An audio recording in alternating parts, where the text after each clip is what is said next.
lakini chini kwa chini anatokea mtu anipiga buti kwanza. Ilipopaa juu akapaa nayo. Bwana. Hiyo ndo aloifuata. Kwa hiyo lazima ichukue hiyo.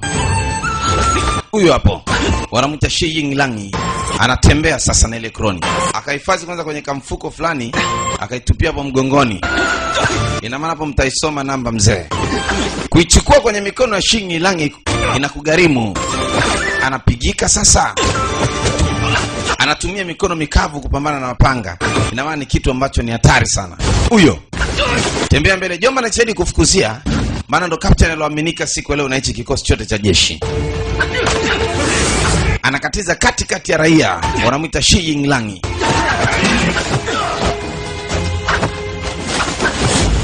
Yule ndo anapozidi kutembea hivyo.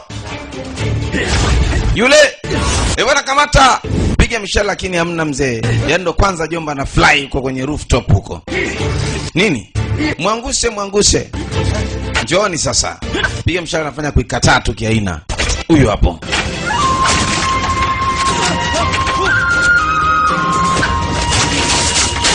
Avunja nguzo ngoma hiyo. Amshushe chini. Akadansi mzee kwenye mangao ya washikaji mbele. Huyo hapo.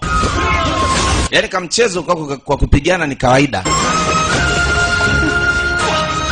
Kawavua nguo wote.